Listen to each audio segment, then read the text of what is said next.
Who's here for the first time? Okay, great, welcome. It's great to see many familiar faces as well. Miza is a creative entrepreneurial neighborhood with a legacy rooted in Mina Zayed. Mina Zayed, for the non-Arabic speaker, means Port Zayed, a location that has a long history of exchange, exchange not only of goods, but of ideas and possibilities. With Talk of the Neighborhood, we hope to carry that forward and bring people together to spark new conversations. Tonight, our talk is about designing for impact. How can design go beyond creativity? How can design connect vision and values? How can it turn big ideas into reality? And who better to moderate this talk than our dear Tanvi Malik. Tanvi, welcome. Tanvi is a strategy director with SYPartners, who she can tell you a little bit more about. I've had the privilege to work with her and her colleagues on many projects. Tanvi leads transformation across various sectors in climate, education, social impact, helping both leaders and institutions turn their vision into reality. So welcome everyone. But before I turn it to Tanvi, there's just a few quick points I'd like to make. This session is being recorded, so if you would like to share it with friends later, let us know and we're happy to share a link. If you want to connect or get the details of any of the speakers, scan the QR code. And last but not least, as you drove in today, you probably saw a flurry of construction happening. Many of our new spaces will be ready by the end of the year. And so if you're interested in spaces, scan the QR code, go to our website, and register your interest. With that, I'll turn it over to Tanvi. Thank you and welcome.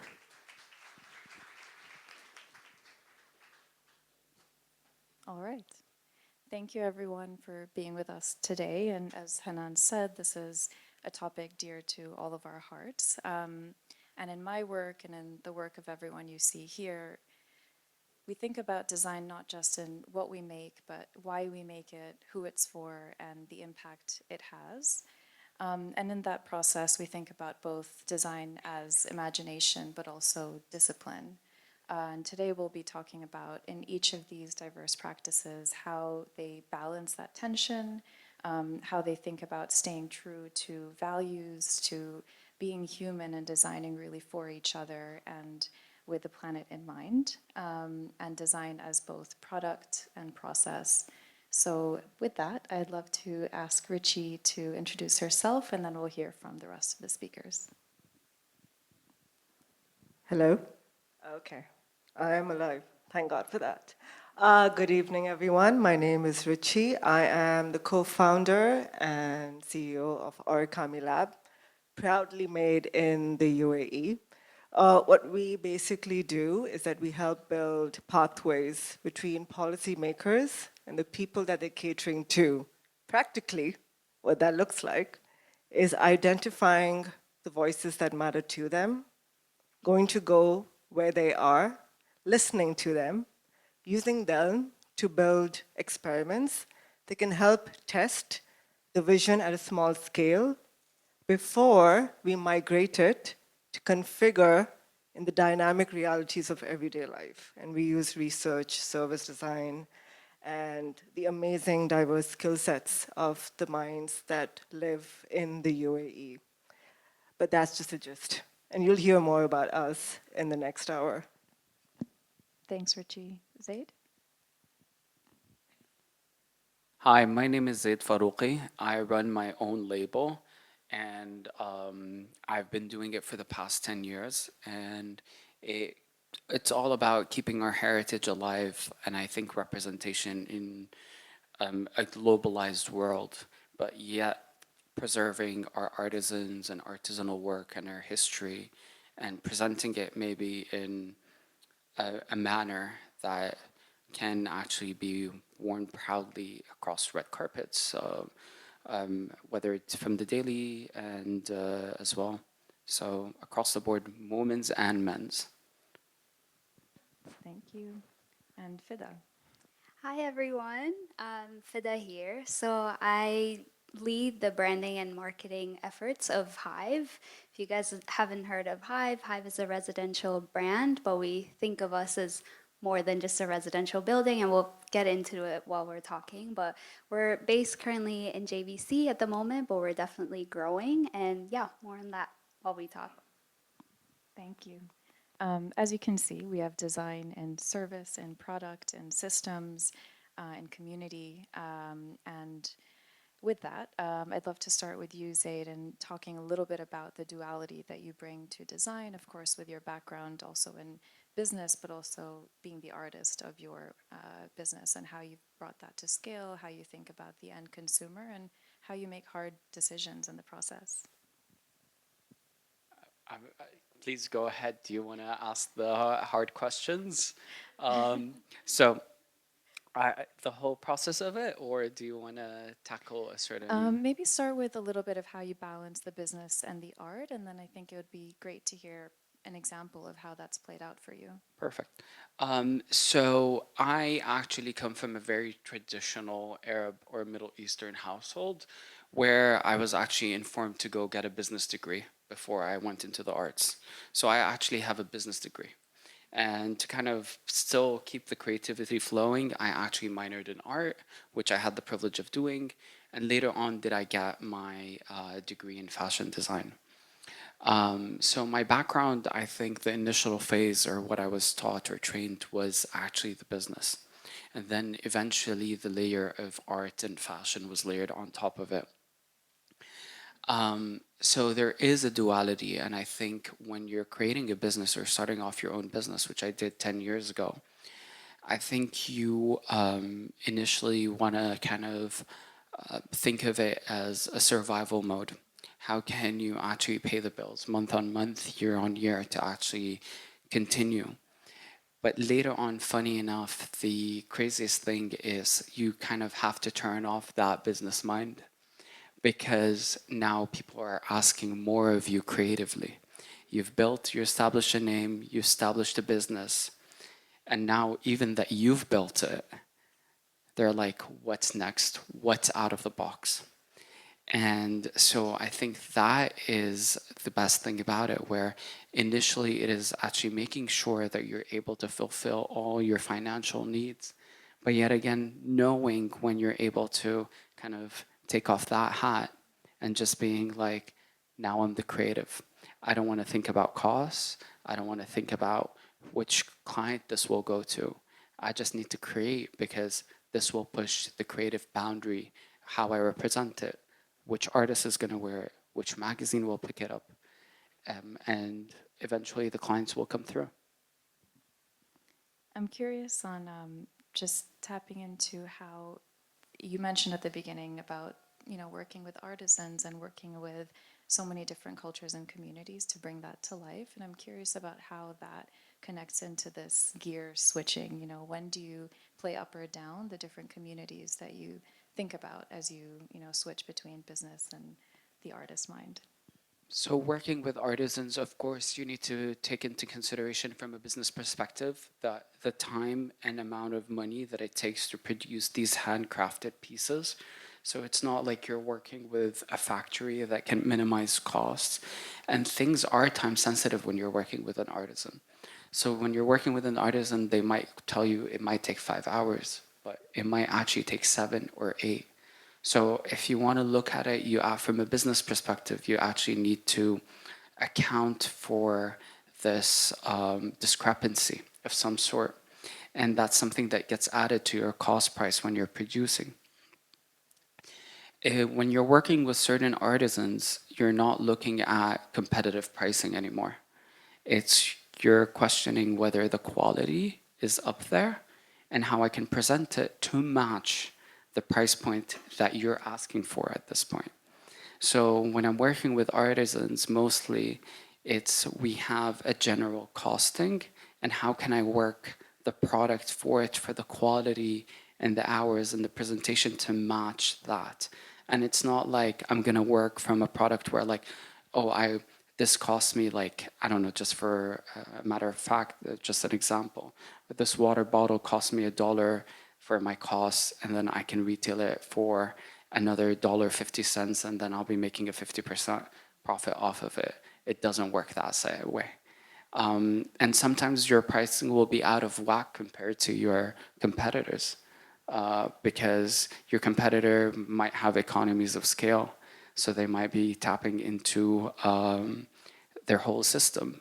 And then you might be also presenting something that's not available in the market, so or hastily made, because of cost price. A lot of people, for example, when we're working with embroiderers, and that happens a lot, because of how heavy the cost of embroidery is, you realize the finishing is really poor, because they don't want to invest another 10, 20 hours onto creating a really beautifully finished piece, because already the cost of it is so heavy. They need to compete with the market.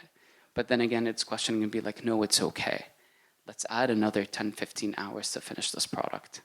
Yeah.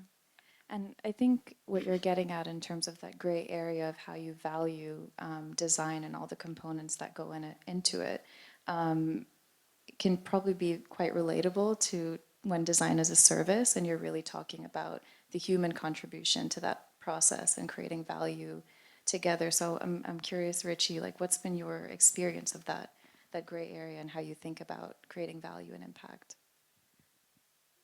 So when I was mentioning earlier that we build pathways between policymakers and people, that means you're holding a pathway between creativity, bold imagination, and reality, relevance, and integrity. And it's never really an either-or situation, because you have to be very mindful that they both exist in a very meaningful relationship, or tension, as we like to say it. The context as to what you pay attention to changes based on where you are in the project. Who are you speaking to? Who is in that room when that conversation is happening?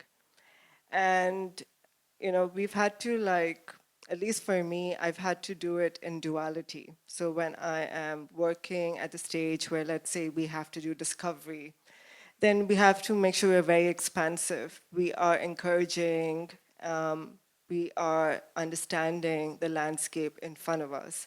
While in the back of my head, I'm translating that to understand how do I explain this now to the client. Because business and design and the tension between it, it's not a new topic, right? Everyone is still debating where the chief design officers and whatnot. It's really a real-time translation. And then when you go into making things a reality, implementing it, you go into an operator's mindset. What are the workarounds? What are you giving up? What matters right now at this time versus if I had 6 more months or this much more money, or maybe the right talent, or maybe I found these right voices. So much more could have been done, And so, I do understand and relate to what he's saying when it comes to at least the costings, what is available, what you're competing with, what you're being mindful. But it does not end. Being a survivor does not end. You're just doing it at a whole other level. It's not back at level 1. It's a whole different challenge with a whole different complexity. But I think that always informs and helps to allow us to be more confident as leaders in handling the ambiguities and complexities when we're externalizing it with our clients and the target audience. Yeah. Yeah, that's, I'm curious about how you make decisions on what you do and don't communicate. Like how much is explained and what's the point of over-explaining, Because I think there's also a little bit of magic in the design process, and how do you maintain that interest and imagination while you make business sense? So normally when it comes to client teams, you always have 3 different tiers, right? So you have what you call the project extension team. They're with you day in and day out. With them, it's unfiltered. Everything they get to see, the mess, the questions, the doubts, the tears, everything, because we want them to empathize and be representatives and the voices inside the client's team. That, hey, this is what's happening. Then you have what you call the ones who will eventually become, the advocates, or what we try to say, the money banks. Those are the ones that hold the money. We need them to loosen the grip. With them, you want to tell them enough, and you want to show them enough. They seek impact. They seek the value that they had invested in. Time is money, and we have to be very quick in giving them something that is easy for them to understand and estimate. Then you have the leadership. By that time, you've already refined the conversation alongside the client teams, where you understand how to package it and shape it in a big picture. But we've had these moments. I remember there was this one research project, and it was around the future of schools. And there was something that a lot of parents had mentioned, which was to do with gender and identity, which we already knew. I think I've been in UAE for about 32 years now, so instinctively you understand some of the red flags that come up. But we did not filter it with our project team. They were shaken up. They were very concerned about bringing it to the mid-level client conversations. But we were like, very important for you to know, though, what the voices are telling us. We understand at this moment, based on the goals that are there, it might not be so important. And we look at adoptions at scale at that level, which is a whole other conversation. But I think the more we allow them to walk in the same path as us, it just makes it easier to instinctively realize at what moment what matters. Yeah, and I'm hearing a little bit of, I think that unfiltered bit, what I'm hearing from you is actually about bringing the design process closer to community. And there's a lot of impact in the meaning of what you design in theory versus what you design in and with and for community. And I wonder for in your perspective, considering HIVE at the intersection of organizations and community and your role in that, what has been your experience and what have you come up against in your journey? Yep, for sure. I think to give context to everyone, if you're not familiar with what HIVE is essentially a real estate company, to put it at its basic level. We have a residential building, it's in JVC, and that's the organizational business side of things. But as a brand, we're definitely more geared towards community, and we're a very community-driven brand. So if you look at it, there's two pillars. There's your organizational goals or your business goals. That's to, get revenue, make sure all the rooms are filled, tenants are, occupied, and there's a retention rate that's good. But then you also have your community-driven goals, which is we want to be seen as a third space for creatives, a place where people can feel like it's a hub for arts and culture. And the impact that we saw was the more we invested time and effort into our community-driven goals, it directly impacted actually our revenue and the types of people that live at HIVE. It's a learning that took a while to understand and how these two goals actually are interlinked. But the more we dived into it, it's really a direct impact. So yeah, I'd say the intersection is something that we didn't realize at the start, but the more we learned and dived into it, it became apparent that we just have to invest in community for it to kind of shift. And us being in Mesa is probably the best place to have this Exactly. conversation. Yeah, exactly. And I'm curious, how do you continue to learn about your community? Because of course it will keep growing and evolving and more people will join it. So how do you stay close to them as you grow as a business, in order to continue to have meaningful impact? Yeah.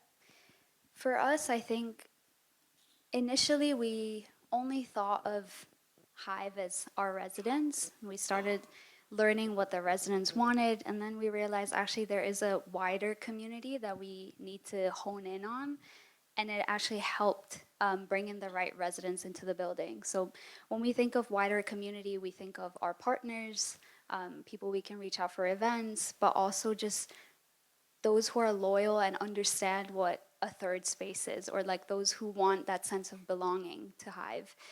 And once we realized that, okay, there are actually these different buckets of audiences, the next step was how do we now reach them? Because different people resonate with different voices.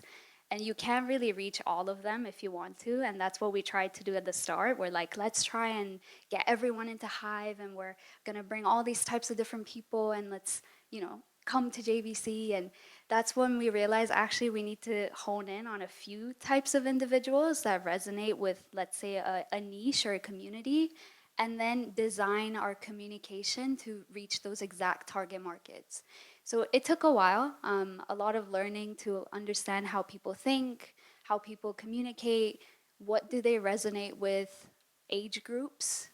That's also something that we realized we can't really look at young people as like a broad spectrum, even though we all think we're all young. We're but all young we people. just we just have to be realistic. Who can afford the rent? Who's actually interested in being in a community, and who actually just wants to stay in their rooms maybe and don't want to be a part of something. So it took a lot of time just listening to what our audience wanted. And in that process, we did lose a few people, a few older tenants that didn't really like the new direction that we were going towards. And I think it is important to let go of some of that, because you're changing a lot of things about your brand. But because we did that, we made space for a lot of new tenants that came in that really bought into what Hive was. So in essence, Hive is a collaborative space. So you have to be happy with events happening in the co-working. You have to be happy with my team going in and like taking pictures of you. You have to be kind of into that whole aspect of being in a community. But once you buy into that, you're really in that ecosystem. So there were some challenges that we faced when we were transitioning from a real estate product to a more lifestyle driven product. But I'd say it's driven a lot of successful impact for us. Yeah, and I think doubling down on what you do and who you do it for sometimes can just bring your community much closer. And I know, Zaid, your community is also quite segmented, right? You have the people that actually purchase your garments, but you also have a much broader community that's bought into you as a visionary, what your brand stands for. And I know you're doing a lot of really great activism and communication around your value pillars. In that spectrum, I know that sometimes we've talked about, doubling down and sometimes guiding the community and sometimes listening to them. And when do you feel like you need to be out in front and maybe direct a little bit more, be that visionary? When do you kind of switch between those roles? It's super interesting because later did I learn how to double down and kind of block out, I don't want to say block out the noise, but actually listen to the consumers who's buying into it, but yet again, really believing in my vision. I think at the beginning when you're first starting off, you just want to please, you're a people pleaser, right? That person wants this adjustment so you can sell that product, that extra product that you really want. That person wants that certain adjustment. That person will suggest you create this product for them. And then you're like, yeah, why not? But then you realize how much of your effort and your time and your resources are going to actually pleasing everyone around you. And you're just actually gaining only one client from here and one client from here. And then when you actually look at it from a broader look, like as a costing and your value and where your finances are going, when you start having that data, do you look at it and be like, I'm wasting my time? And it's just like, and it's not purely only my vision. So it's become a distorted vision of mine. I'm now doing visions of what individuals think of me, but not my vision completely. And so you start looking at your costing and your time and your effort and your resources into like, how can I build it to be mine? They've already, if you're looking at it, they've already come to you because they believe in your vision. So they've already gone through like all the steps. They sought out, they came to you, and they're asking you for a product. And now all you have to give them is a product that matches yours. And they've already showed up. So 80% of your job is done if they've already showed up, right? So now it's your time. And that's when you actually look at it and you're like, okay, that's where my vision stands and that's what it stands for. When it's good to actually listen to consumers is when you actually start to take it from a critique, a constructive criticism point of view. So I need to scale up, for example. What am I missing? Why can't I reach X more consumers a month? What's happening with the back end of my online store? I want to know what's happening. Why are consumers stopping at this point? I want to know how the relationship with pricing is. So we've actually even once had, and a dear friend of mine, college friend of mine actually, she actually did kind of an anonymous panel where she brought in, it was a market research. And we've worked together on many projects and the most successful products. You know what the outcome was? I don't charge enough for the products, That's a nice, that's a nice outcome. right? Because the value of the pieces and the artisanal work, when they saw it and they saw the price point, it didn't match. Because I was trying to please a mass market while the products were a mass market product. And therefore, I had the same feedback. On your services? Oh, yeah, yeah, yeah. Like I'm literally charging half of what the market is charging the clients. It was like a sweet smile of frustration. yeah. Well, what I love about that as a concept is not, necessarily, okay, revenue generating, but it's more what I'm hearing from you is that the end impact of whatever you've put out in the world, be it product or service or experience or system, is probably creating more value than you may realize. So I'm curious about how did you calibrate after that, if you took any steps? Of course. So we as a brand, or in my 10-year practice, I would like to say, because my medium is currently fashion. And it has been for the past 10 years or the decade. But I always say it's ever changing. So my initial practice was actually painting and sculpture work, but I chose fabric and fashion to be my current medium. And in my current practice, we started off by creating these wearable garments. So they were completely hand painted and hand sculpted pieces. Funny enough, they weren't mostly picked up. What we got picked up as a brand is when we collaborated with Mini Cooper, and they had requested that we create a menswear ready-to-wear brand line, and we did a collaboration for that, and that was our first pickup as a brand.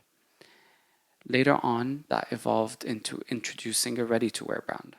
Later on, after the brand started gaining recognition, did the demand for the initial product start? And that was me trying to listen to the market. And that was me critiquing myself where like, okay, for me to be able to retail at the price points I want and the customization I want, people need to start recognizing the brand. So align the brand with people alike. So we collaborated with Mini Cooper. We collaborated actually with Quirky Bic, like the Bic, the lighter, the pen band. We did crayons, outfits, inspired outfits. We were very quirky in that sense. We collaborated with a poet about what it means to be of the modern Arab or moving all throughout the region. When you start reaching that base, did you later come back and you're like, okay, now we want that wearable sculpture. Now we want that wearable painting. And yeah, you have to work it up, but you also need to listen in. So I had to listen into what the consumers wanted, what the market wanted. At that point, when we started, there weren't majorly any menswear designers. So that was the gap in the market I had to listen to. And we tapped into menswear. Nice. And I think similar to what you said, I guess there's a lot of freedom in saying I'm not for everyone, or my impact isn't really going to be everywhere. And maybe that also grows with time and evolves with listening and doubling down. I'm curious on this, you touched a little bit, Zaid, on I guess you as a creative leader, which I'm sure, Richie, you can relate to as a co-founder, as an entrepreneur, and then also having to be out in front of your clients and kind of leading the vision that they believe in or buy into. So on that journey, I would love if you can share with us a little bit of how you calibrate being, being the creative and being the entrepreneur, and then also what that has meant for when you think about bringing the impact into your work. Sometimes it's going to be direct impact on your business. Sometimes it really has to be about what the client wants. And you mentioned earlier, a lot of times it's actually mostly about the people you're serving. And I'm sure calibrating all of that with those multiple hats can be tricky. Big question, but Yeah, help us. supremely. Okay, so the work we do is a service-based work, so much of the impact can be intangible or it has not yet manifested. The joys of working with the public sector is that you're working years into the future, right? So you're working in anticipation. And when you're working for the past 10 years in anticipation, it makes it so important to remember what you stand for and what your roots are. So there are three different layers. I am a designer slash researcher. Then I started Orikami Lab, brought in people who I could work with and trust. And then it became a business because you gotta run the ship, you gotta feed yourself. And then work with scaling, work with speaking for yourself and for the work that you've done. And I think of it like a tree. So you have the roots. The roots is basically the why behind starting what I've done. Is it still standing there? Is it still relevant? Does it still matter?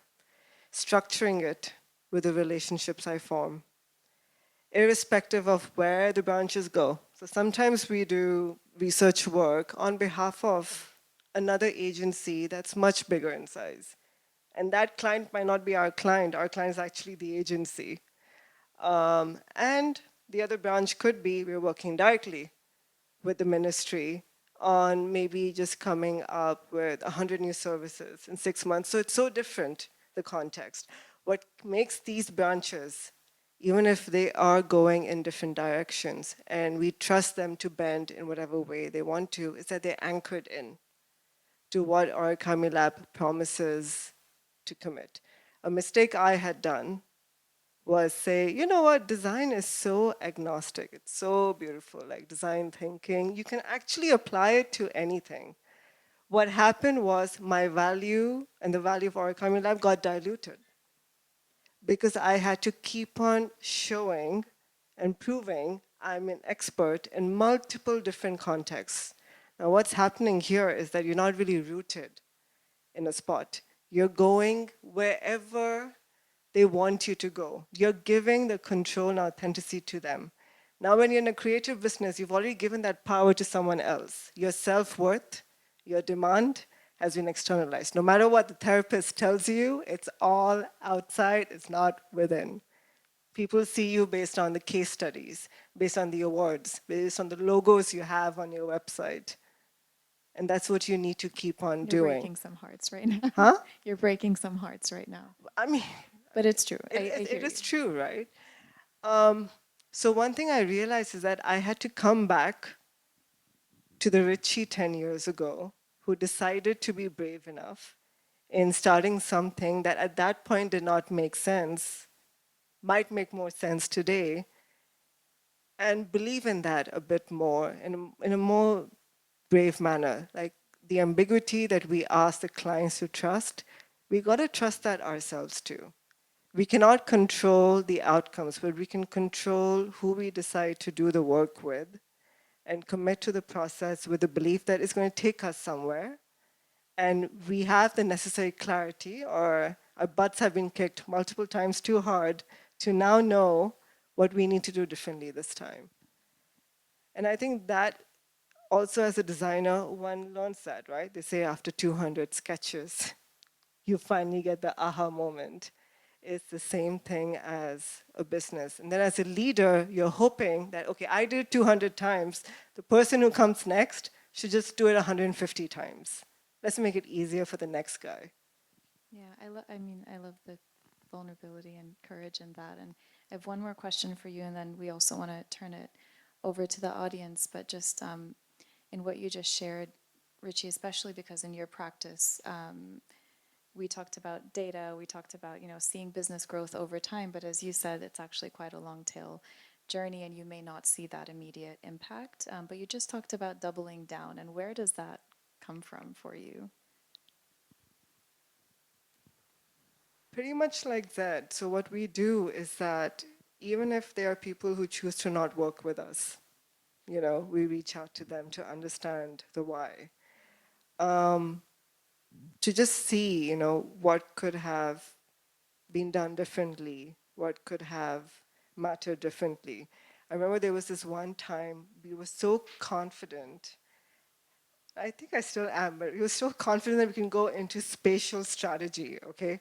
And no one would think Orikami Lab is doing that. That suddenly we are designing museums and whatever. But someone saw something in us, in our eccentricities, that maybe we can even try and apply that DNA to, spatial strategy. But then I realized, oh, I don't have a talent network for this, right? We curate specialists. We do not have an in-house team. We only map our teams based on the projects that we work on. And then I realized that I do not have a talent network. I don't have case studies to prove that we've done this before. This is a very prominent ministry in a different region in GCC. That means the culture is very new. Everything is very new. Whatever track record of learning I've had cannot apply there. The risks were too high, where I had to tell myself, it's okay for me to say no. There's a difference between being an opportunist and being a hustler, and then being a wise man, woman, is that it's completely okay to say no. The only thing that you're telling them is that you understand your value, and that value is not productive there. That's it. Thanks. Anything else to add? I'd like to add to that. Please. Also, talking about the question before, even the long run, looking at it, you said a decade, 10 years, and it's looking at projects that will last that long. And I think on a personal matter, that's how you should look at it for you personally. I know we set for each ourselves insane goals and expectations that we always say, by the next decade, I need that. But also think of it the other way. To get to that point, how much are you willing to give up? And how much are you willing to lose to get to that point? Because I feel with entrepreneurship, some days you're gonna have to lose everything that you put on the table. It's a technical form of gambling. So a glorified form of it. Honestly, because it's your vision at the end of the day. And some days people will not believe in what you put out. Some days people will believe in it. Some days will not. So when you're doing that, just know some days you're gonna, I don't know. So anyways, in fashion terms, they say 5 to 8 years it takes for a business to turn over financially, right? You know what our 5th year was? COVID. 6 months in, the business was completely. So our 5th year, we started seeing a turnaround. The whole world shut down. We gambled. We put everything on the table. So, is it worth it? Is it worth it? Not. And funny enough, 6 months in, once you do give up and you still have a vision, etc., that year towards the end of it turned out to be one of the best years. Sorry, the year after turned out to be one of the best years. 2022. Best, yeah, business-wise. Because we ended up being, we're lucky enough to have been in this country where a lot of content and media was being pushed out. We're one of the few menswear brands as well as women's wear, and the opportunity was there. And we kept pushing and pushing and pushing to the point that we actually got in the, if anyone is fashion related, they'll know how important September issues are. So we actually got 2 front covers for September issues, one for a female, one for a male. Iris Apfel and Pharrell Williams wearing our pieces, and that turned around. So yeah, you wanna be part of this. Just make sure that it's a roulette table. You might everything, and I'm telling you, everything might go in a split second. Ending on a high note, but I'll ask you one more question. I lied, and I'll turn it over to the audience because I'm curious. Because you're both entrepreneurs, but Fida, do you gamble in your line of practice? I know your team is over here. You can, yeah. I think this is interesting again, just to give you guys context. There was a lot of gambling that I did when I first joined. When Hive was first conceived and I sat with Bass, our CEO, he kind of told me what Hive was envisioned to become and how they were not at that place yet. So I had come into the point where they wanted to see that change, but I had to kind of figure out what that change would look like. And I took a few really strong stances that I'm quite happy with how it turned out right now, but at the time it was quite scary to pioneer those changes. And they're really simple changes that you might think are trivial, but, and it's what I heard from Zaid and Richie, it's just about being authentic. Again, we're a real estate brand. You've seen your, real estate ads, you've seen your real estate marketing, and not to say that they're not successful. They sell buildings, they are full, they keep building.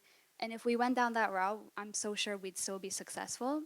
But to differentiate ourselves, I had to really think about community and how I market to them.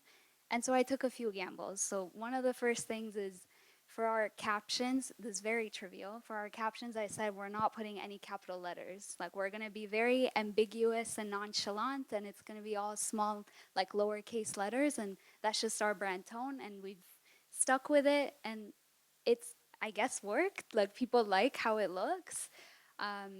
We started using camcorders for our like videos, so we stopped using huge production budgets and production teams. We kept a really small scale, and that also worked. People started resonating with it as a brand. They're like, wow, I've never seen this type of like marketing before from a real estate brand. Like, what are you guys? And it's so interesting to me because now people come and ask me like, oh, what is Hive? And I'm like, actually, I want to hear from you what you think Hive is. And I love to hear the perception of what people think of Hive and what it means to them to be part of Hive, whether they're a resident or a partner or a community member. And I think it was only possible because we went so against the grain with our things. There are so many examples that now I'm like blanking out on, but if you go to our Instagram, you'll see it's like it's chaotic good, I would say, but that is really our brand. And it resonates with the type of people that we're trying to get in the building. So we did take a lot of gambles in terms of our website design. We fully rebranded it. We rebranded our entire communication style. We moved away from templates. Communication to residents were different. Communication to our consumers started looking different. And actually, it made the biggest impact because now people are like, wait, I actually like what they're saying and I hear what they're saying and I want to come to JVC and attend an event because these types of people are the ones that I want to associate with. So that was scary to do. It took a year to learn and hear what people are saying and what they like about this new change. And through that trial and error, we were able to come to what we are right now. And I feel like it's a formula that is working and would 100% move on with this. So yeah, lots of gambles. Chaotic good is very 2025. I like it. Okay, I would love to invite any questions from our audience for any one of our speakers or all. We can also keep chatting.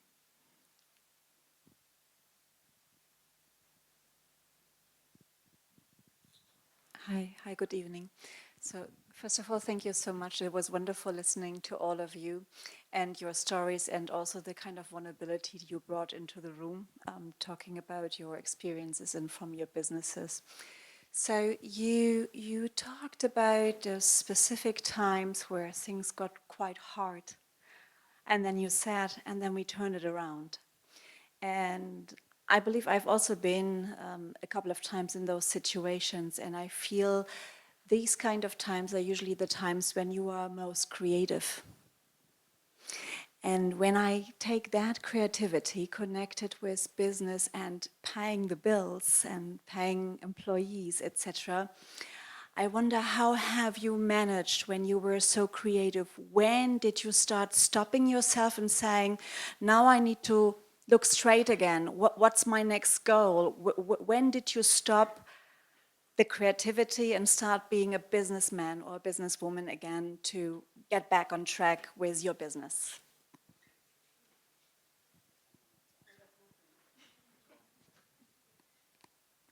Okay, so initially uh, I hope I'll answer that question correctly. So initially when we started off the brand with the artisans that we have in studio, I actually had calculated the first 6 months was completely zero sales. So because we wanted to R&D with all the artisans together. And I wanted all the artisans to get to know each other and work together because everyone is finishing each one's product. Okay, so I wanted to calculate that, and I calculated that in the business plan initially. And I think the most creative is in a sense where I provide different product ranges. So in a sense, we do retail T-shirts for a ready-to-wear line after we collaborated with like Mini Cooper on the ready-to-wear line. I do retail couture dresses. I do retail men's tailoring, and I retail accessories. So therefore, whenever I actually want that creative break and the most creative point, I actually, with the team, we change focus. So for example, they start pushing the ready-to-wear to generate the majority of the income. So they're pushing the t-shirts, they're pushing the sweaters, they're pushing the shorts, they're pushing the brooches. I need time to, we're working a lot on our custom orders. This is our focus at this point, and this is the most creative I can actually get. I think I start scheduling my creative hours, or the ability to be creative, I think most importantly, and actually looking down at the bottom line financially and being like, what actually makes me the most money? And sadly, sometimes it might not be your most favorite thing, but you know what? We all need to pay people. So yeah, you actually have to schedule it in. So you schedule it in where, to the point where you're like, okay, this is where I'm comfortable. It can run through. I've acquired more than enough customers for the next, I don't know, month or two. Now it's production's time to shine. Now I can actually sit in my studio on my desk and sketch. And I think that's the best way where I've scheduled it, where, okay, I gain as many clients or bring in as much business as I can to forecast that I'm able to step back, go on that vacation that I want, go sketch, take a notebook, not take my iPad, not take my phone, nothing, take that notebook. And so I think that is what I created, is learning how to forecast in a sense where I can take my schedule breaks and schedule creative breaks, and not be my schedule creative breaks where I then become, it's an expense on the bills and the on the business on itself. I have something that I kind of want to add as well. From like, this is a personal kind of struggle with Hive. We don't actually have a lot of empty rooms, and so that was a really big challenge of how to be creative in selling rooms that we don't necessarily have access to. And how we kind of did that is, I'd say like a lot of co-creation helps, and co-creating with community has been our like number one like answer at Hive. So the challenge that we had was we had to market residential building that's full, but we can't actually take pictures of them because people are already living in it. So how do we tap into that? And the best creative answer was, why don't we co-create with the residents that already live in the building? So we asked a few of our residents, would they be, down to do a welcome to my apartment video and like show us how you live in this apartment.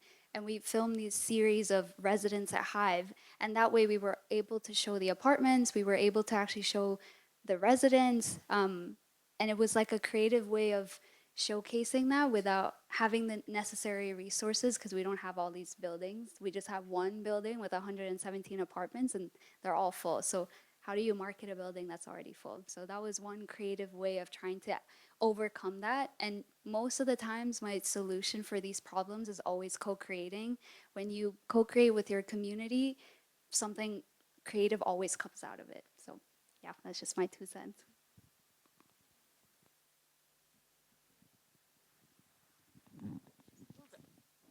Hi. Firstly, thank you for a very insightful session on all things design and impact. My question is for Richie. I understand that, with design thinking, like you said, it is ambiguous. You don't know what's going to come out of it, right? It's a very iterative process. And a lot of times I've seen clients are very, instant reward, instant gratification, the tangible outcome they are after that, right? That what's really going to come out of it. So sometimes how do you make them believe in the larger vision and, make them believe that something concrete will actually sort of come out of it, which is going to be long-term valuable for them? So is it tough sometimes? How do you go about that process? The challenge is that they believe in their vision a bit too much, right? Because the vision is an announcement made by the leadership of the UAE. That's the first thing that happens. Then they have to figure out how they're going to make it happen, right? So what we do is that when I talk about ambiguity, I'm talking at a policy level. The outcome of a policy, it can be a center, it can be a neighborhood, it can be a website, it can be an app, it can be something that you can knock on, touch, smells, it can be anything. What we do is that in the timeline, we map out milestones. And we make sure that in these milestones, we set expectations that by this month, we'll validate that this vision actually makes sense. And these are the things that we can bring to you. Then by this month, we'll validate the shapes and forms it can take. All of this happens by co-creating with the users. So for example, we already know the sector, the audience. So let's say if it's healthcare, it's targeted to women. We start identifying diversity. So primarily it's in the Emirati community, as always. And then you kind of shape that up a bit more with different representation of women for different needs of life. They help us to inform these milestones of clarity and validation. And validation and quick iterations, so quick testing, quick feedback sessions at very critical moments really helps us to, at least early on, have everyone agree that they trust in the direction moving forward. And then we start increasing the gaps between milestones, because building it takes time. Because internally also as creatives, you disagree with your outputs and your internal assumptions. You also want to feel good about what it is shaping up as. That does not even happen that easily. So then you want larger spaces, larger moments of failure internally before you start bringing it to the clients. But when you start a project, we keep the milestones very close together to show to them that it's all evidence informed. It's not just us recommending. Now we can say we recommend based on all the years of experience we've done it, but we still even validate ourselves, bringing in the voices into the project as early on as possible. I hope that answers your question.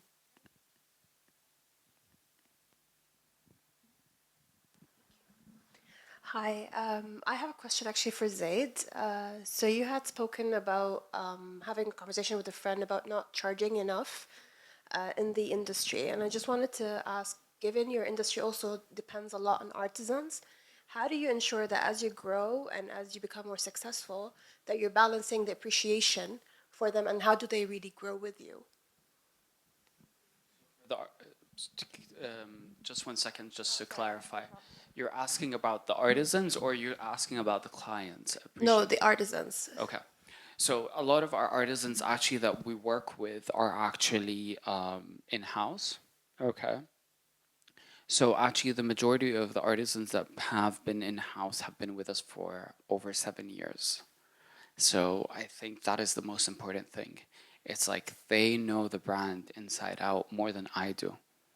Like I'll joke around. Yesterday, because a few people were absent because they were ill yesterday, and I messed up an order because I delegated to them everything, and I actually messed up an order because I was like, oh no, didn't we agree on that? And they're like, Zaid, no, it was a week ago. Those were references of a week ago. So yeah, I think it is actually giving them the power. And I think to respond to that, to both questions, I also believe that however the artisans are sitting in-house, the amount of times that they've suggested commercially successful pieces has been insane. Because you leave them also the space to create, come suggest, what do you think about this? What do you think about that? Develop the idea. And when you give them the space and the ability to actually create and form, and we're family. So like day in, day out, if it's a bad day, a great month, a great year, everyone's interconnected. And I think that's building that. It's not you're showing up to work, you're showing up to build something collectively. And that's the most important thing.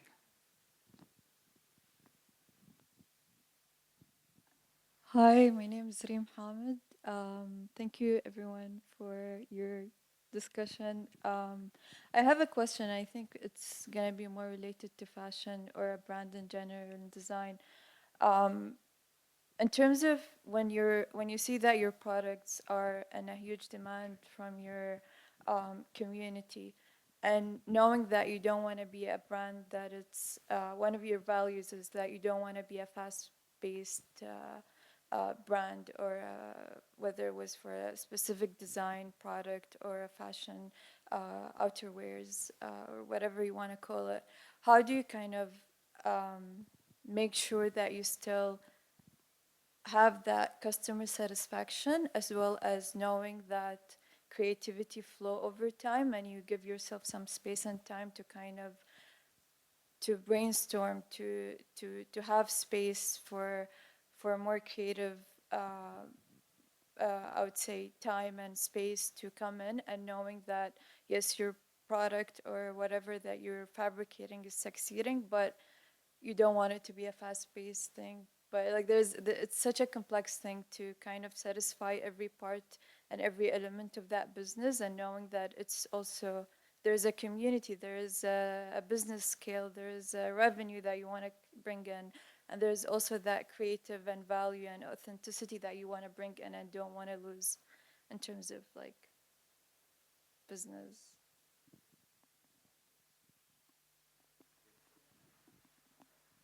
So one of the things that I went for, and I think we realized at the beginning, was we created key products that were commercially successful. And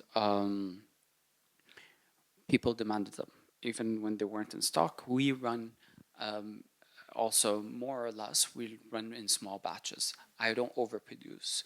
One of the first things that I wanted when we started off in the business was that our hard-earned cash does not go into stock lying around me, because it's harder to turn around and sell stock, garment stock, like products, than actually turn the cash into other products, right? So let's say you have 100 white t-shirts, I'll bet on 10, but then if 100 white t-shirts don't sell, what am I gonna do with them? But then I can produce with the cash that I had aside 10 black t-shirts, and maybe these would be successful. And that's what I wanted to do. I didn't want to put all my cash into one basket. And when a product became commercially successful, the next season, we changed a little detail. So for example, the buckle trimming, the length, will extend it by a bit. And then we'll see them change the colors to it. And you're still providing the consumer the same product, but with a twist. It's a limited batch. That product didn't work. Okay, great. I can actually reverse it back to the initial or something more similar to it the season after. Now I can bet, instead of 10 pieces, now I can bet on it that I'm going to produce 30. The season after, I'm going to produce 40. How much am I selling out? And there's nothing wrong with actually creating a wait list. So if you do see the demand for a product, just inform them. It will take 4 to 5 business days to produce, 10 business days to produce. There's nothing, it's better to actually have orders in hand and fulfill them with the cash and deposits being paid than you actually just being at a loss and sitting there, I can't fulfill the orders.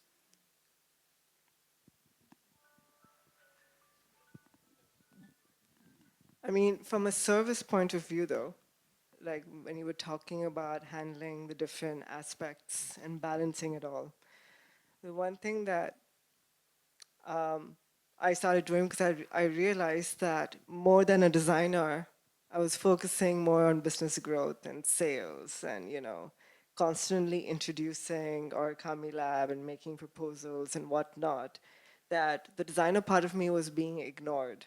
So I would identify projects that we were working on, and I would allocate the dirtiest hands-on role in that project. So I would be the researcher sometimes.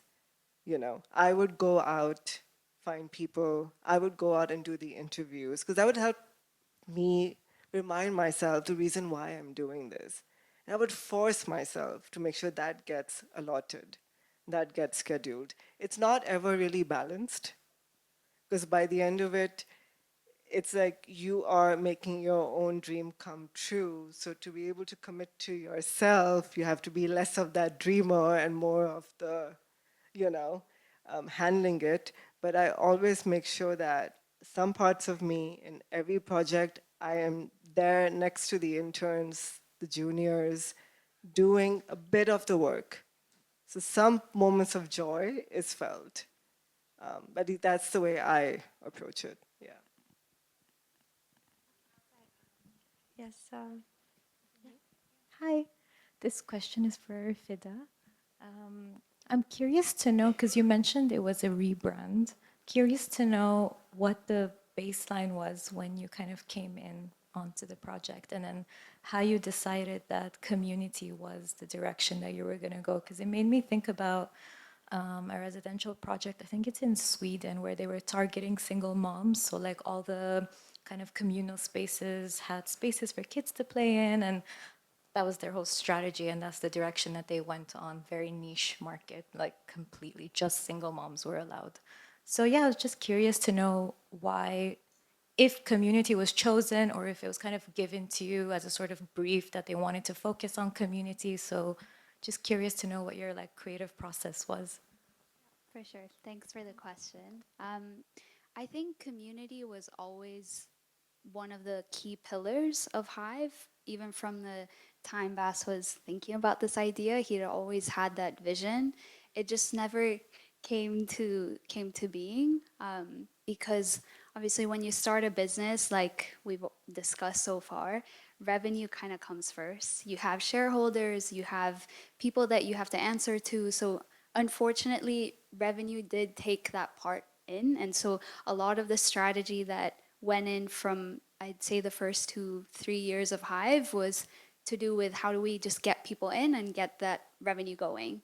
And then once we got people in, it's like, okay, but it didn't actually like do what we wanted it to do, feel like a communal space. So Hive, if you look at the building, the rooms are, I would say, sufficiently spaced, but then we have amazing co-working spaces, really cool amenities, but these initial set of tenants weren't really using the spaces that it was intended for, because that was really not the goal that the initial, or that was not the real strategy that they had in place.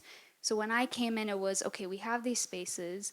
We need to now market it in a way that the tenants that come into Hive now understand the possibilities of these spaces and make use of it. So the rebrand really focused on that. We were thinking of, how do we take this rigid brand that we had before and change it in a way that people resonated as like a lifestyle brand, something that's more dynamic, it's fluid, there's a lot of things happening with it. And so we started from scratch. It was the logo, how do we change the logo variations, the colors, do we add colors, do we add, you know, like symbols to our brand, because we didn't have any, it was just like one logo, and now we have multiple variations that we can stick on t-shirts and merch and you know, like stamps and stickers. So that was the first step, just figuring out now what does this brand look like and how do we start integrating this brand into literally everything that we do. So website, Instagram, communication, apps, even our signage, hoarding. So the building already existed, but how can we refresh the building to now resonate with this new brand that we've created? So it was a process of peeling everything off and starting from scratch, and it was a heavy task, I would say. It took us, you know, a whole year, and it was just not marketing. So I deal with marketing and branding, but it also came down to operations, it came down to property, it came down to events and programming. We changed everything that we did with the events. How does marketing and events go hand in hand? Do we make collateral? So it really was a strip back moment where we had to go through A to Z of Hive as a brand. What do we stand for? And then build each block to where we need to get. So it is a long process, but if you want to realize that brand value that you set the first time you started your business, it is a hard process. So yeah, I hope that answers your question. Thanks. I think we had just one more. Okay. I just have a statistic question for Zaid. So the percentage of the end user customer that's willing to pay extra cost for the quality and the finishes and the artisanal aspects of the item, is it, what's that percentage, and is it fixed through the, like this 10 years, or is it going up and down? Is it worth it to make the whole line, like for example, if it's in very high-end artisanal items, is it worth it to keep it that way and manage the mangle between to finance it, or to put like 2-3 baskets, one with a final item that it's really artisanal and then things that goes with the market? I've completely rejected what goes with the market initially. That's what I stood for. And there is no purpose, I'll tell you, for artisanal work, and that's a bit controversial. It might be a controversial topic. But traditional embroidery that we have in the region is, for example, being over manufactured. And that might be controversial because it's run by machines. And it's probably produced somewhere in China at this point, or somewhere in East Asia. And it's literally machine made. These pieces were actually hand embroidered by women that would spend years to create. You want to work it right now, there's refugee camps and there's women that need that money that you can actually give them. If I want to wear a traditional embroidery garment, for example, it has to be elevated. It has to be to go to these women, these artisans. And I chose that. I will not run it through a machine because that's what needs to happen. We need to start looking at our artisanal work. Why are we willing, and this is a question that we need to ask ourselves, why are we willing to pay way more for artisanal pieces produced in the West, but not for artisanal pieces produced in our home countries and in our region? And that is the question. And if I'm gonna actually answer that, then our artisanal pieces need to be elevated. I'm not willing to back a beautifully hand-embroidered piece that took a woman 60 hours, 80 hours to embroider with a polyester fabric. It's gonna be a pure silk fabric contrasted with that beautiful embroidery. And that's what I'm gonna have to offer it. And the buyer will come. Because I've honored this artisanal work. I've honored the amount of hours. And if I'm able to honor it, then someone will honor this craft. And that's how I look at it. There's also another thing that I actually definitely, and I think I mentioned it before, there's a difference between an artisan and a creative director or a designer. And I think in the region, we look at, if I'm able to create a product that as an artisan, that means I become the designer and the creative director. But there is a beautiful ability to collaborate. There's someone maybe better with me with the finishing and the stitching. I'm perfect at embroidery. And someone's better than me with stitching. Someone's better than me in looking at colors and combining them together. And a creative director's role is to have an overall vision and like an orchestra. He's just in the front, moving, and kind of like everyone else, but everyone else is creating the music. It's not him. It's just orchestrating. And now it's my role as a creative director to say, I'm not willing to offer a product that's subpar. It's already flooding the markets. I want to create an exceptional piece. And yeah, I think that's where it comes to the point where I'm not willing to listen to 100 people wanting to buy a t-shirt for $10 or $20. I'm gonna wait till this woman finishes embroidering that piece, and then I'll retail it to whatever cost price it happens to be. That's a great note to end on. Thank you. Thank you all for being here today. I think we just have one final comment from Khaloud. Hi, yes, just in the back here. Salam alaikum, good evening, everyone. Thank you so much for joining us. My name is Khaloud Al-Atiyat, and I work here at Miza. I have a very, very small favor to ask you. I would just want to see a quick show of hands again of the first timers here at Talk of the Neighborhood. Okay, amazing. There's plenty of you, so this should be easy. The small favor or request that I have is we're currently working on a research project with MBA students from NYU Abu Dhabi's Stern Business School. And we're exploring the topic of brands that belong.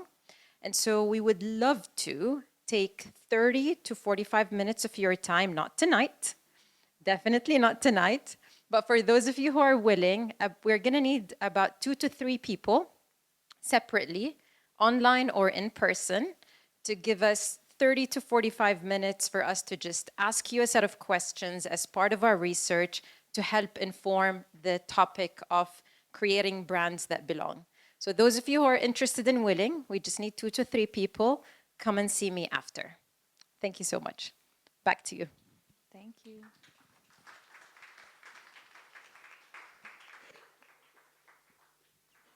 Well, Hanan, Miza team, Khaloud, thank you so much for having us. Richie, Zaid, Fida, it's been a pleasure. For any of you that have further questions, we'll be around for a little while after, and thank you all for coming down.